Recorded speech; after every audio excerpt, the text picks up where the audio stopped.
అయ్యగారు బాబుని లేస్తారా? పాలు పట్టియాలి.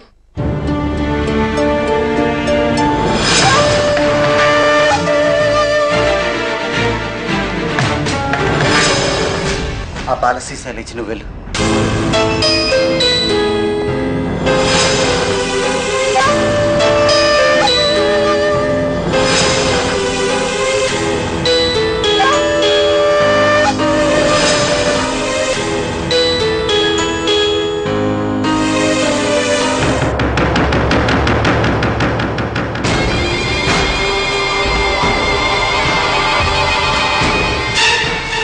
నీరజ్, నీరజ్, నన్ను కన్న తల్లి మీద ఒట్టేసి చెప్తున్నాను, నేను ఏ పాపం ఎరగను నీరజ్.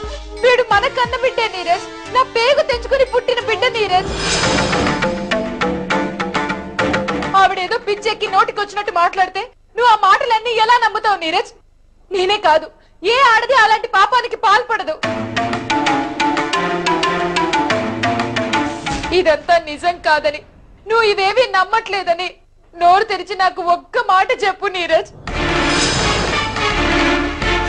అది వినేంత వరకు నాకు ఈ ఆవేదన తప్పదు.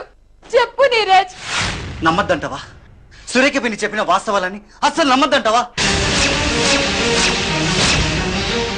పోనీ ఇదంతా అబద్ధమే అనుకుందాం, వీడిని కన్నది నువ్వే అనుకుందాం, సంధ్యకి వీడికి మధ్య ఎలాంటి బంధం లేదని అనుకుందాం. కానీ నీ మాతృప్రేమ నమ్మదగినట్టుగా కనబడడం లేదే. వీడిని నువ్వెప్పుడు బరుగానే చూసావు తప్ప ఏనాడు ముద్ద అన్నట్టు నేను చూడలేదు. నీ చేతుల్లో ఉన్నంతసేపు వీడు ఎప్పుడు చూసినా ఏడుస్తూనే ఉంటాడు. అదే సంధ్య చేతుల్లోకి వెళ్తే ఎంత హాయిగా నవ్వుతాడు. మరి దానికేమంటావు? నువ్వు మాట్లాడే దాంట్లో ఏమైనా అర్థం ఉందా? సంధ్య చేతుల్లోకి వెళ్ళగానే వీడు ఏడుపు మానేసినంత మాత్రాన వీడు తన బిడ్డ అయిపోతాడా? ఇదేం తర్కం నీరజ్? పోనీ అది వదిలేద్దాం. అర్ధరాత్రి వేళ వీడి నిద్ర లేచి ఏడుపు అందుకుంటే నీకు చీమ కుట్టినట్టు కూడా ఉండదు. వీడిని వీడి కర్మకు వదిలేసి నీ మనం నువ్వు హాయిగా నిద్రపోతావు.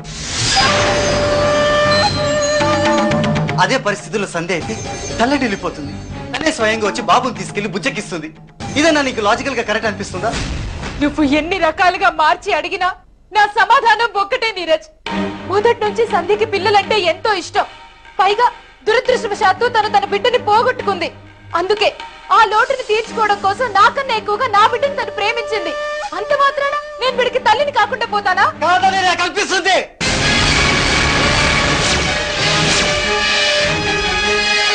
సురేఖ పిన్ని చెప్పింది పూర్తిగా నిజమని నమ్మాల్సి వస్తుంది. ఇన్నాళ్ళు ఈ పసివాడి పట్ల నువ్వు చూపిన ఆదరణ, అపారమైన ప్రేమ నేను కళ్ళారా చూసా కూడా ఆ మాట అబద్ధమని అనుకోలేకపోతున్నాను.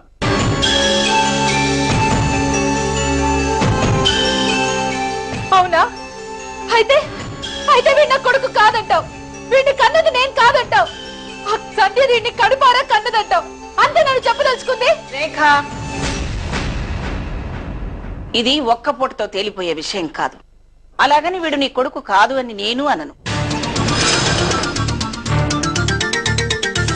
నిజానిజాలు నిలకడ మీద కాని బయటపడవు. పాపం ఇప్పటికే రేఖ అమితంగా బాధపడుతుంది. నువ్వు ఇలా మాట్లాడి ఇంకా తను బాధ పెట్టచ్చా? నేనెవరిని బాధ పెట్టడం లేదు పెద్దమ్మా. నా చుట్టూ ఏం జరుగుతుందో నాకే అర్థం కాని అయోమయంలో ఉన్నాను.